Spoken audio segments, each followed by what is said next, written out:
किनारे बसी एक महान नगरी थी, हस्तिनापुर। यही वह स्थान था जहां भविष्य में कौरवों और पांडवों की गाथा रची जाएगी।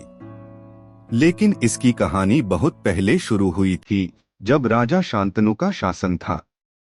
राजा शांतनु कुरु वंश के प्रतापी राजा थे।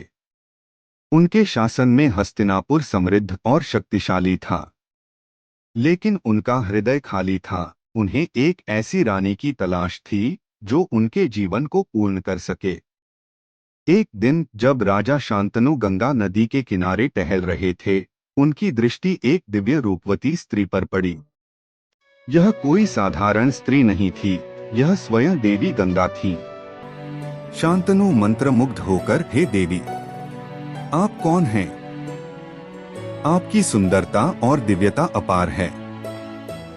गंगा मुस्कुराते हुए, मैं वही हूँ जो सृष्टि के प्रवाह की वाहक है। यदि तुम मुझसे विवाह करना चाहते हो तो मेरी एक शर्त होगी। देवी गंगा ने विवाह के लिए एक शर्त रखी, राजा शांतनु कभी भी उनसे कोई प्रश्न नहीं पूछेंगे, चाहे वह जो भी करें। राजा शांतनु ने इस शर्त को स्वीकार किया और दोनों का विवाह हुआ। लेकिन विवाह के बाद राजा शांतनु ने एक भयंकर सत्य देखा। देवी गंगा उनके पुत्रों को जन्म देते ही नदी में प्रवाहित कर देती थीं। वे व्याकुल थे, लेकिन अपनी शपथ के कारण कुछ नहीं कह सकते थे। जब उनका 8वां पुत्र जन्मा तो राजा शांतनु अपने आप को रोक नहीं पाए। उन्होंने गंगा को रोककर इसका कारण पूछा। गंगा ने तब बताया कि ये सभी वसु थे, जिन्हें एक शाप के कारण धरती पर जन्म लेना पड़ा था। लेकिन उनका यह पुत्र विशेष था, यह कुरु वंश का महान योद्धा बनेगा। देवी गंगा अपने पुत्र को राजा शांतनु को सौंपकर अदृश्य हो गई। राजा शांतनु के हृदय में पुत्र प्राप्ति का हर्ष था, किंतु गंगा के वियोग का शोक भी। उन्हें आभास नहीं था कि उनका यह पुत्र आगे चलकर कुरु वंश के भविष्य का आधार बनेगा। गंगा अपने पुत्र को राजा शांतनु को सौंपकर पुनः जल में विलीन हो गई। राजा शांतनु के हृदय में पुत्र प्राप्ति का सुख था, पर गंगा के वियोग का दुख भी। राजा शांतनु ने अपने पुत्र देवव्रत का पालन पोषण अत्यंत स्नेह और देखभाल के साथ किया। देवव्रत बाल्यकाल से ही विलक्षण प्रतिभा के धनी थे। समय बीतता गया और राजा शांतनु ने अपने पुत्र की शिक्षा का प्रबंध किया। देवव्रत को शिक्षा देने के लिए सर्वश्रेष्ठ गुरु नियुक्त किए गए, गुरु वशिष्ठ, गुरु बृहस्पति और महान योद्धा भगवान परशुराम। इन महान गुरुओं के मार्गदर्शन में देवव्रत ने शास्त्रों, शस्त्रों और राजनीति का गहन अध्ययन किया। अल्पायु में ही वे अपने युग के महानतम योद्धाओं में गिने जाने लगे। युवावस्था में देवव्रत ने अपने पराक्रम से शत्रु सेनाओं को पराजित कर हस्तिनापुर के गौरव को स्थापित किया। उनकी वीरता और तेजस्विता को देखकर प्रजा ने उन्हें श्रेष्ठ युवराज के रूप में मान्यता दी। इसी बीच राजा शांतनु का हृदय सत्यवती नामक एक सुंदर कन्या पर आकर ठहर गया।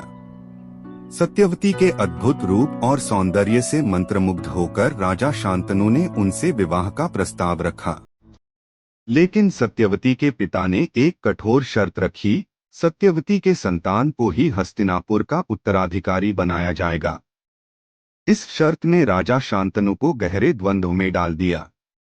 अपने पिता के इस कष्ट को देखकर देवव्रत ने एक भयंकर प्रतिज्ञा ली। उन्होंने हस्तिनापुर के सिंहासन का त्याग कर दिया और आजीवन ब्रह्मचर्य का पालन करने का वचन दिया।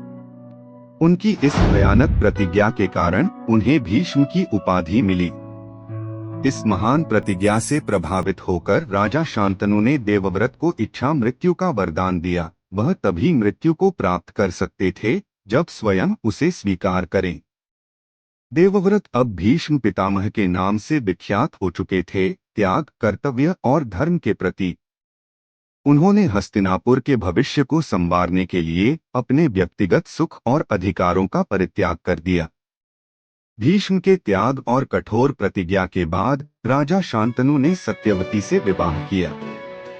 सत्यवती के पिता की शर्त के अनुसार सत्यवती के पुत्र ही हस्तिनापुर के उत्तराधिकारी बनेंगे।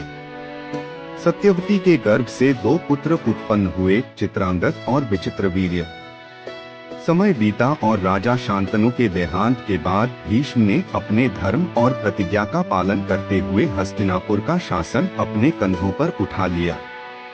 लेकिन वे स्वयं राजा नहीं बने, बल्कि राज्य संचालन की जिम्मेदारी निभाते हुए सत्यवती के पुत्रों को योग्य उत्तराधिकारी के रूप में तैयार किया।